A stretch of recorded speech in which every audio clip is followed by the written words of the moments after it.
Enter the room. Hello, I'm one of the junior doctors here. Can I please confirm your full name and age and first line of address? Yes, that's Andrew Sutton, and I'm 55. I live at Stockton Road, Durham, United Kingdom. And how would you like me to address you? Andrew would be fine. Okay, Andrew. If it is a good time to talk and if my voice is clear to you.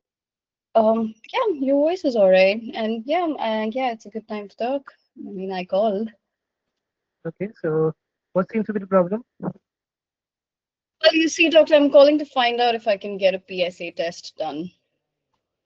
Okay, so may I ask why do you want to get a PSA test done? Well, I'm a little worried about prostate cancer. I've heard it's done for prostate cancer, isn't it? I can see you are worried. Yeah, I can see you are worried. So I want to ask you a few questions. Do you have any issues with the urination? No, not really. Are you experiencing any burning micturition or fever? Um, what is micturition? But I apologize. I okay. mean to say, are you experiencing any burning sensation when you are passing urine? Oh no, I don't. And no fever either. No difficulty passing urine? No difficulty passing urine and no fever either. Okay. So are you experiencing any kind of a back pain? Back pain? No, no, doctor. Okay. Did you notice any changes in your weight recently? No, not really. So do you have any particular complaint? Complaints like what? Anything which is bothering you, any symptoms? Um, Nothing that I'm experiencing, but a friend of mine, a close buddy who I usually play golf with, he was recently diagnosed with prostate cancer, and it spread all over his body. So I just want to be sure and get tested. I can understand you're quite worried. So I want to ask you a few things about your past medical history and family history. Anyone in your family ever been diagnosed with the cancer? No, not really. Okay. Are you on any medication for long-term illness? No, I'm perfectly fit and fine. Okay. You never been diagnosed with any diabetes or high blood pressure? No, doctor. Okay. So are you allergic to any kind of medication? Not that I know of. Okay. So yeah, I want to ask you a few questions about your lifestyle. Do you drink or smoke?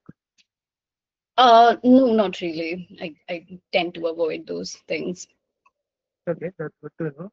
And what about your diet and physical activity? Can you describe it for Well, I would say I'm pretty physically active because I really enjoy playing golf, and I eat quite a balanced diet. me? Okay, it's nice to know that you are taking care of your health. So I want to ask you about where do you live alone or with somebody else? With my wife. Okay, and are you able to manage your day-to-day tasks? Yeah, yeah, it's been going great. Okay, so I want to. You are worried about PSA. Where did you heard of PSA? I mean, I heard it from my friend who had the cancer, so he mentioned that he got this test done to find out. So I wanted to find out as well. Okay, anyone in your family, like your prostate issues, I'm sorry, anyone in the family? like your father or your grandfather who had prostate issues? No, doctor. We've been quite a healthy family. Okay, that's very good to know.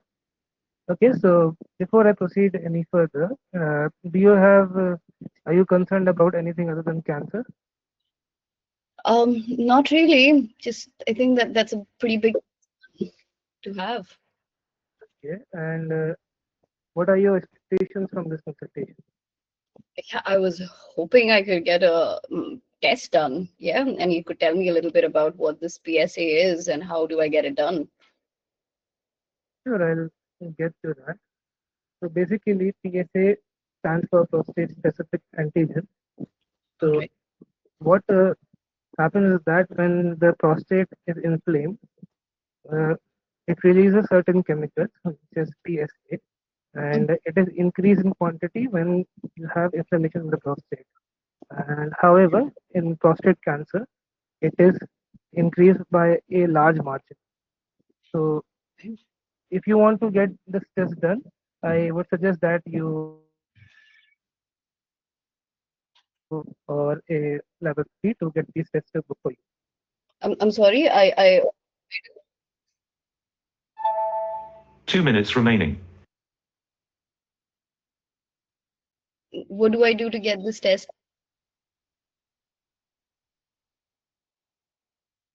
I think we have lost Dr. Mohammed there. Yeah, well, that's all right. We can. So, guys, today's case, PSA.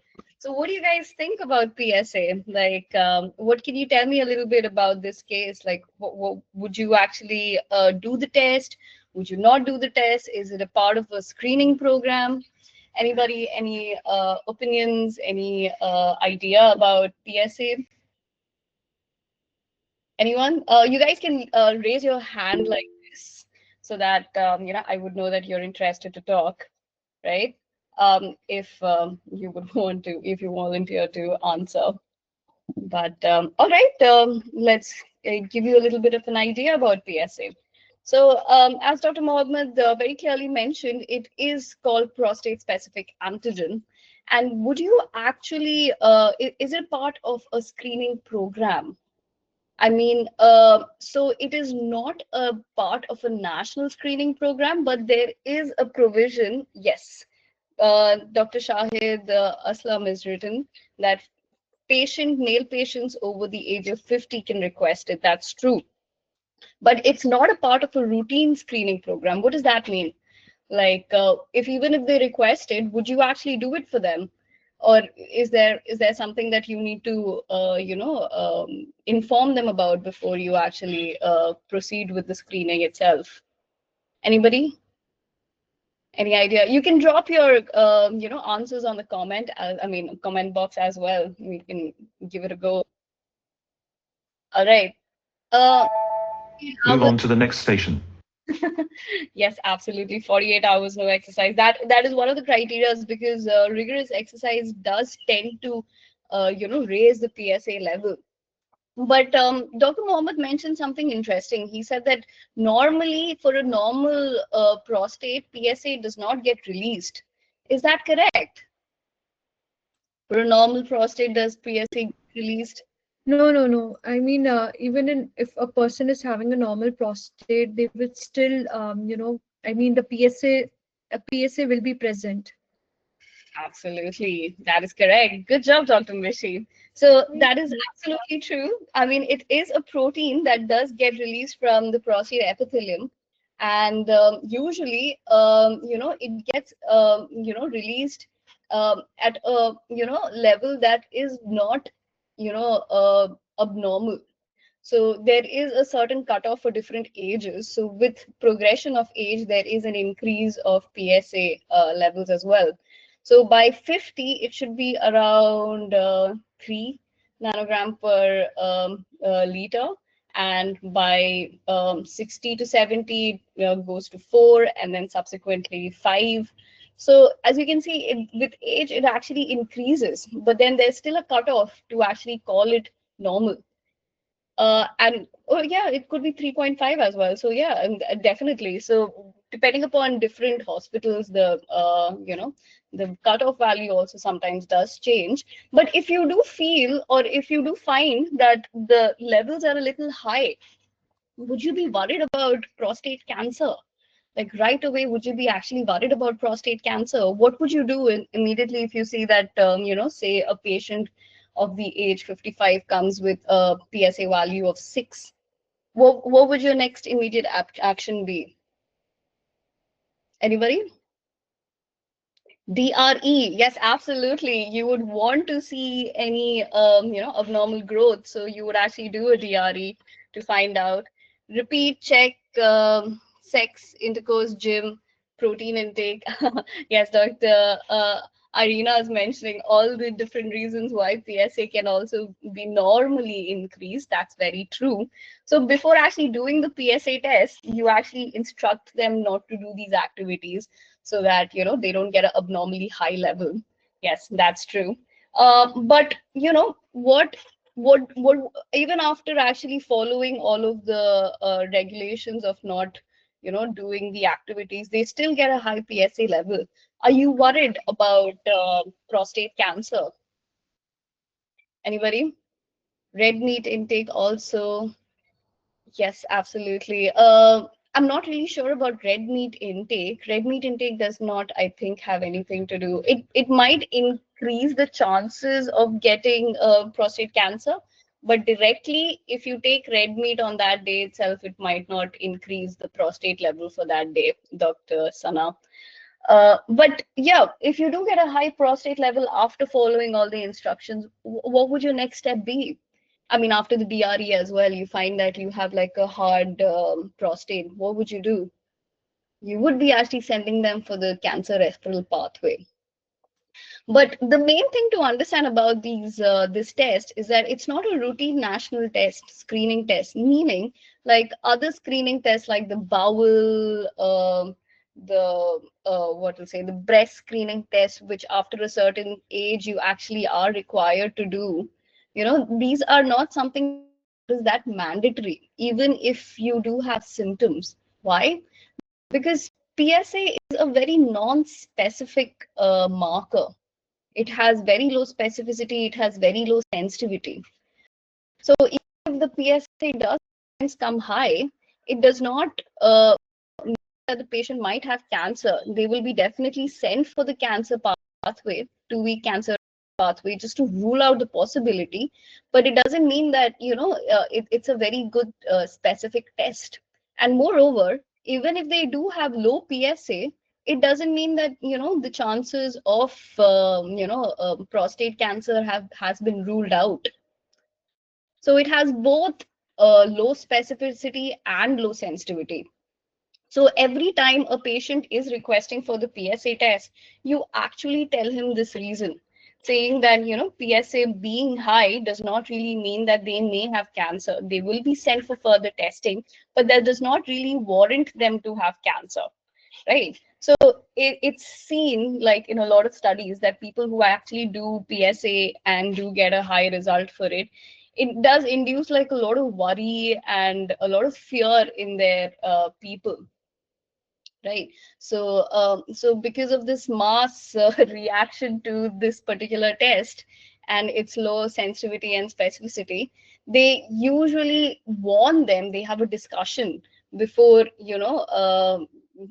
letting them actually go in for the test. So the explanation, the discussions of the benefits and the what to say, the non-benefits would actually be a mandatory requirement to be explained to the patient before they move forward with this test. So do keep that in mind. It's not a mandatory test. It is a part of the national screening process, but before actually doing the screen, they need to be properly counseled about the results of this test. All right, so that is the main idea about this particular station, where an asymptomatic man comes in and he has this particular test and he needs to be counseled properly about the pros and cons of doing this PSA test. Let's go for it.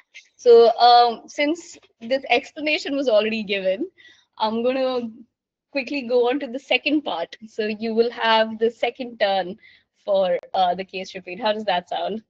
All right, I'm ready. Yes, all right. Then in that case, let's move on. Enter the room. Hello. Hello. Yes, hi, doctor. Hello. Am I speaking to Andrew Sutton? Yes, that's correct. All right. I'm calling from the GP surgery. Uh, am I audible to you? Yes, doctor, I can hear you well. Okay. Could you please confirm your address for me? My address is Stockton Road, Durham, United Kingdom. All right. Could you please confirm your age? I'm 55. All right. Is this a good time to talk? Yes, doctor. All right. Could you please say me why you made an appointment? Well, yes, I'm calling to find out if I could get my PSA tested. All right, Andrew. Let me ask you a few questions in order to have a better overview, and after that, let's see what we can do for you. Is that all right? Oh, sure, doctor. May I ask you why you want to do a PSA test? Oh, well, you see, doctor, a friend of mine was recently diagnosed with prostate cancer, which is spread everywhere. So I'm Mhm, interested for the same. So I thought I should get all the tests done and be sure. mhm. I'm really sorry to hear about your friend. May I ask you what you know about the PSA? I just know that that was the test that he did to find out about his cancer. Mhm. All right. And let me ask you, do you have any symptoms right now? Symptoms like what, doctor? Do you have any problem with your urination? No, not really. Okay. Do you have increased frequency to go to the loo? No. All right. Do you feel like you have to rush to the loo? No, doctor. All right. Do you feel it will be difficult to start the urination? No, not really. All right. Do you feel like you are losing weight? No, doctor. And how's your appetite? My appetite is fine. I eat everything. All right. And do you notice any lumps or bumps anywhere in your body? No, doctor. All right. Let me ask you some of your medical history. Have you been diagnosed with any medical conditions before? No, I've been perfectly fine. All right. Any conditions related to your prostate, like enlarged prostate? No, doctor. All right. Are you taking any medications regularly? No. Okay. Do you have any family history of prostate problems? No, my family has been pretty fit. Oh, that's glad to hear. All right. And do you allergic to anything? Not that I know of. Okay. All right. Let me ask you some of your lifestyle questions. Do you smoke or do you drink alcohol regularly? No, I usually tend to avoid that. That's good to hear. And are you physically active?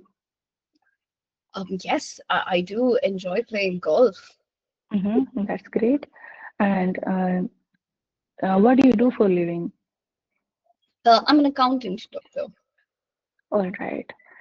So, Andrew, thank you for patiently answering all these questions. I can understand that you are very much anxious about your prostate and want to do the prostate-specific antigen test that you mentioned, PSA. So, let me explain to you what is PSA first. Is that all right? Sure. Yes, I'd love to understand. All right, Andrew. So PSA is the protein which is produced from the prostate gland, which is a gland present at the neck of the bladder, urinary bladder. It is a walnut-sized gland. All right.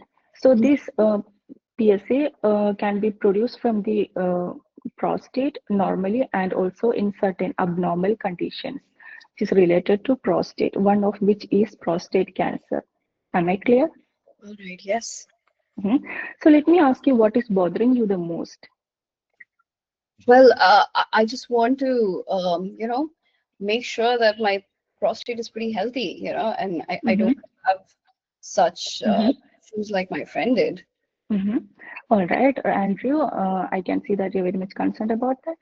So this PSA testing is usually not a part of the regular screening in UK, but we can provide PSA testing for anybody who's elderly more than 50 years of age if they want to do so. But before that, I want to mention something about the PSA test. Okay. This PSA test is not a specific test for prostate cancer. There are various conditions where a PSA can be increased. Okay. Am I making sense? All right. Like what conditions, doctor? If you have an infection in your prostate, we call it prostatitis, or in case normally also the prostate specific antigen can be increased in the elderly people, and also in case of cancer. All right. So usually we do the PSA test only if the patient is 2 minutes symptomatic, remaining. like if the patient have any symptoms related to the prostate gland. All right. Okay. So from my assessment, you are not having any kind of symptoms related to your prostate. That's a really good thing. So you, okay, do you have any concerns? Yeah, but I mean, I getting the test done. I mean, that way I could find out for sure if I could have cancer or not, right? All right, we can do the test for you. But before that, there are certain advantages and disadvantages for this test. Okay. Obviously, the advantage is we can find out the prostate cancer if it is present. But there are certain disadvantages, like it can be false positive. What does false positive mean? I will explain to that to you. If your PSA is increased normally, and you will become very anxious about that, and we have to do further investigations like biopsy, which can be very painful and all. So it can be very unnecessary investigations. All right. Okay.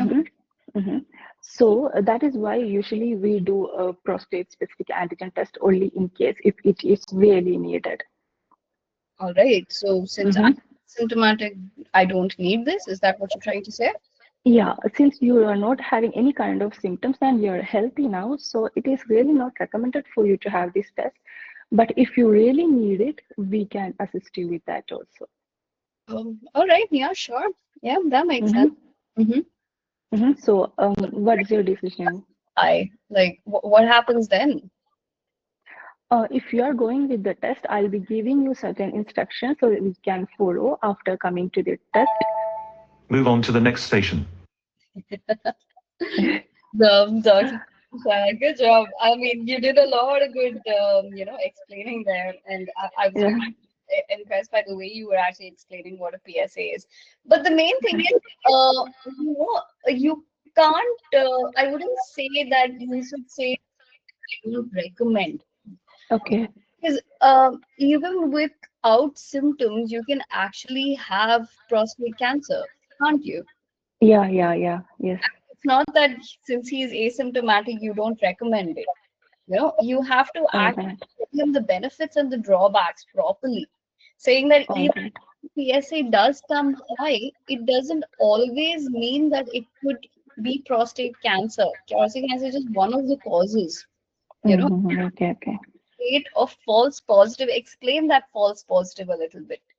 Meaning, even without any, prostate cancer, the PSA can be a high, right? But if it does come high, we would have to investigate it further to rule out any possibilities of cancer. So this may actually cause you a lot of distress going through the entire process. That is something that you can explain. So that is a drawback.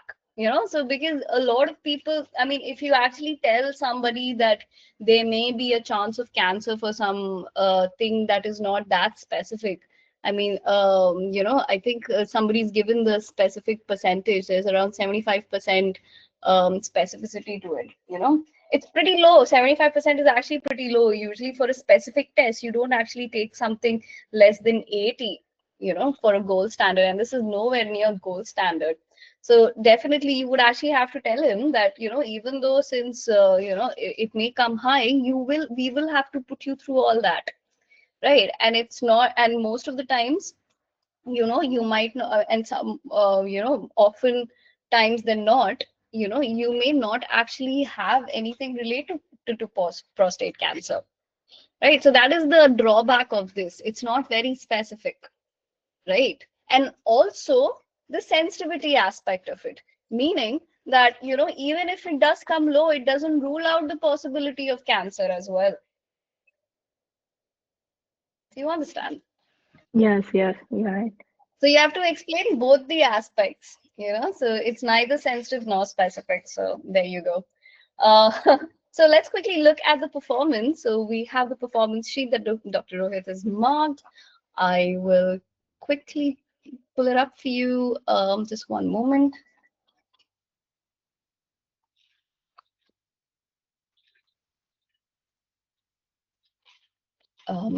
Yep. One moment. I'll just share my screen to that screen.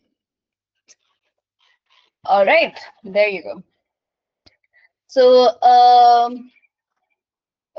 greet Andrew warmly, introduce yourself, confirm name, age, address. I think you did this, right? You did all the three.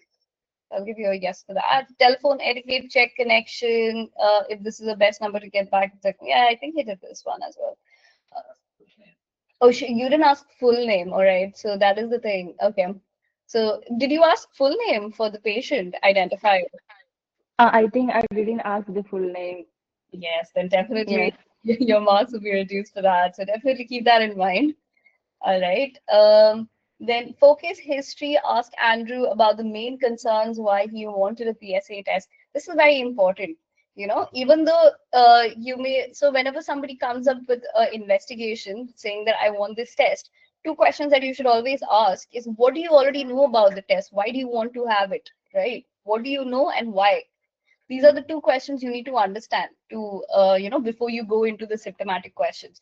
So good job on asking that. Inquire about any family history. That's a big risk factor. Ask about any symptoms, back pain, weight loss, blood in urine. Yeah, these are very important ones, you know, back pain, weight loss, blood in urine, and then the LUTS symptoms, right? Ask about any systemic symptoms. Again, back pain, weight loss, fatigue, blood in urine. Assess lifestyle factors such as smoking, alcohol. Smoking is a very big risk factor for you know, prostate cancer, so that is something that you must ask. Ask about previous PSA tests and their results, if any, past medical condition or medication that he is on. Empathize and validate, express sympathy for the concern about the friend's cancer, ask if his friend is doing well. This is something that I see nobody's actually bothered about, you know. His main concern was that I'm doing this test because my friend has cancer. All right, your friend has cancer. That's understandable. Everybody gets cancer. I mean, you shouldn't have that attitude, right? So always have, you know, show some empathy. These are you know, points where the examiner is seeing if you know, these are the openings where you can actually show the examiner that, you know, you heard that his friend has cancer and he's empathizing. So definitely take advantage of that. As soon as you see something distressing that the patient is sharing with you, reciprocate to it, you know. Say something like, oh, I'm so sorry to hear about your friend. How is he doing? Say a few words, you know, just in lines with comforting him about his friend's condition. Yeah. Otherwise, ICE, definitely, whenever it comes to a counseling case, always understand ICE, because what he might have a misconception because of which he wants to get this test done. You need to understand his perspective of why he wanted to get these tests done, you know. So counseling cases, always think about asking ICE, because they may have a preconceived notion that you would want to have a better idea of, and you would want to clear it moving forward with the discussion, right? All right. Explain the test. Explain PSA is produced by both normal and cancerous prostate cells. Clarify PSA is not very specific for prostate cancer. Discuss that raised PSA may include prostate cancer, but can also be due to benign enlargement or infection of the prostate. Yeah. Any manipulation of the prostate, even if you do a DRE, there is a little rise in prostate. So, the price is actually very little, but the DRE is a prerequisite before doing the prostate cancer, prostate testing. So even any manipulation, even if it be like catheterization, where you might be going somewhere close to the prostate, if it's ejaculation, even if with rigorous exercise, your your PSA levels or any infection, your PSA levels can actually go up high. So you actually have to warn them about that, some certain activities to avoid before getting the test done. Right, that is also something that you can mention. And apart from that, also infection or any benign enlargement can also be uh, what to say, causes for rise in PSA. Outline the steps following a raised PSA. Further investigations like MRI and biopsy mention that raised PSA requires further evaluation, discuss treatment option if cancer is detected, just in case, because he is worried about this, just a little idea of what would happen, if it is detected, like, watchful waiting, surgery, radiotherapy, and hormonal therapy. Discuss implication, explain that a normal PSA reduces the likelihood for prostate cancer, but does not rule it out completely. Explain the advantages of PSA testing, possibility of early detection and treatment. Explain the disadvantages, possibility of false positive leading to unnecessary investigation. Offer to perform prostate examination, discuss the possibility and procedure for PSA testing. So one thing about PSA testing that nobody's telling anybody is that it's a blood test. You need to mention that fact, that what is this PSA? What are you testing? You're testing the blood, right, for any of these antigens. So definitely mention what the test is as well.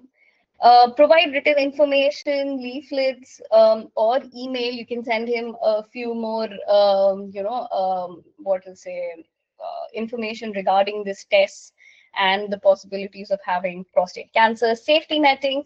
Advise Andrew to watch back pain, blood in urine, nocturia, frequency, and weight loss.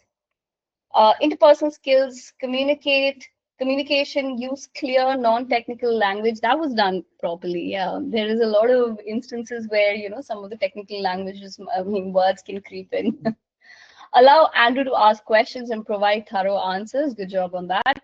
Reassurance, reassure Andrew about the steps involved in PSA testing and subsequent action based on the results. Offer emotional support regarding his fears about, prostate cancer. See, another thing that you could have mentioned that, is that, he has no risk factors. That is also one way you can actually mention, saying that you have no family history, you don't smoke, and you've not had any symptoms. So these are actually risk factors that would indicate, someone to have prostate cancer. And in your case, you don't seem to have any. You can actually say that.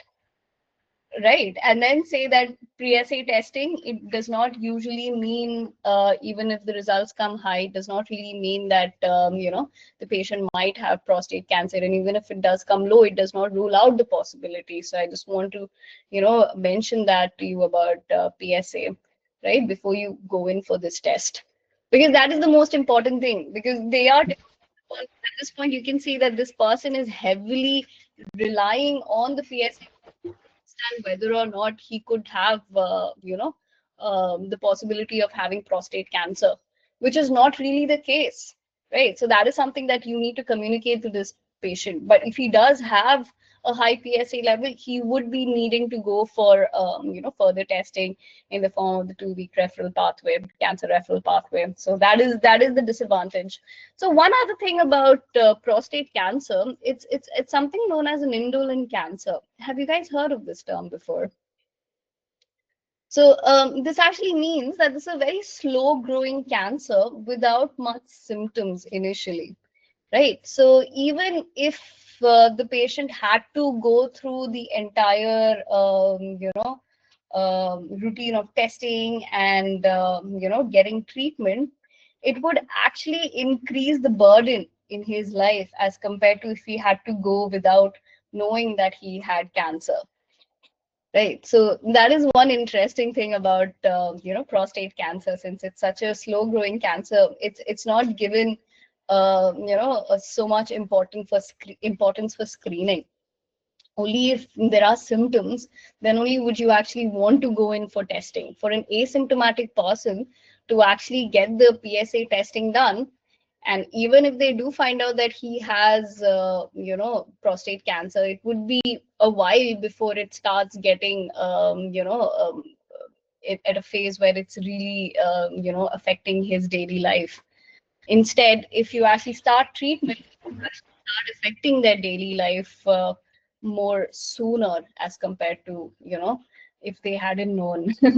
So that's one paradoxical thing when it comes to prostate cancer. Now, how about I actually write a small blog about this and tell you everything that there is to know about prostate cancer and PSA testing. Yeah, I think that would be very useful. All right, moving on to a couple of other interpersonal skills. Provide information on lifestyle changes that can reduce the risk of prostate cancer. So you can actually tell him a couple of risk factors, to avoid in order to reduce any risks for having prostate cancer. Legal and ethical consideration. Handle the situation with sensitivity and professionalism. Ensure Andrew understands his options and respects his preference. Absolutely. Examination, I think I'll give you a tick for issues as well, because the main thing to communicate to this patient is to tell him that, PSA, as you think is the reliable indicator for prostate cancer, is actually not that reliable. That is the main essence that you need to get out of this case. So make sure to do that. All right. Otherwise, everything else was great. So great job, Dr. Farisha. That was a great performance. Yeah, I hope this was useful. We will be posting this on the group, and we will be sharing the results with you as well. All right. So thank you so much for that performance. Just before that, quickly, I just want to, for everybody who has joined this call, we just want to drop our WhatsApp group so that if you guys want to join in for our discussions and understand a little bit more about any specific case, you guys can actually ask your questions and join in on our daily discussions about various different cases.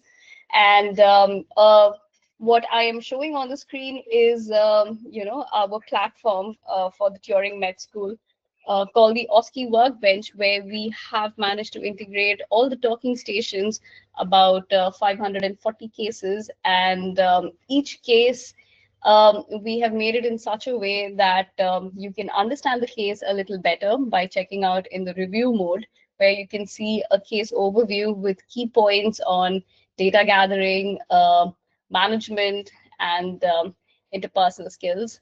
Along with that, you can see the doctor's instruction, the simulator instructions, and a consultation guide where you can actually use different lines in expressing, certain context of the cases.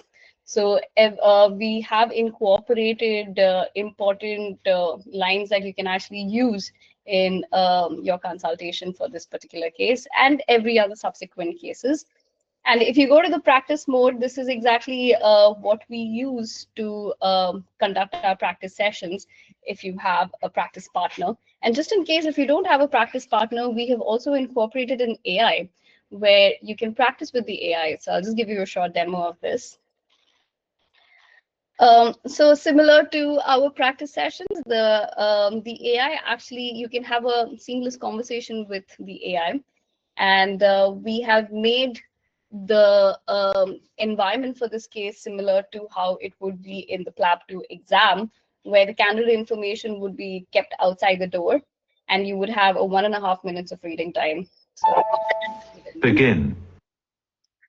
either you wait for the 1.5 minutes, or else you can just enter the room. Enter the room. Where you will be coming face to face with your simulator.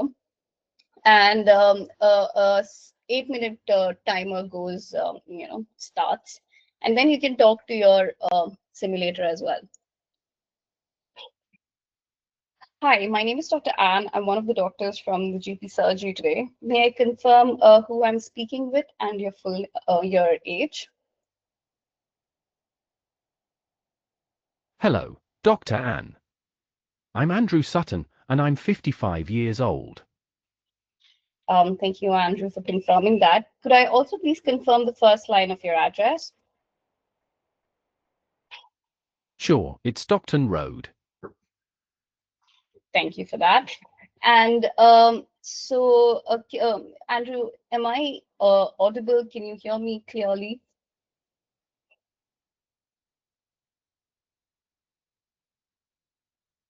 Yes, I can hear you clearly. Thank you. Thank you for that, Andrew. And so, Andrew, could you tell me a little bit more about why you have made this call? I called because I want to find out if I could get my PSA tested. So that is the patient simulator, guys. So either you can actually conduct the consultation for 8 minutes, or else you can just press the end button, where the conversation that you have had, if you click the evaluation button, it can also get evaluated by the AI.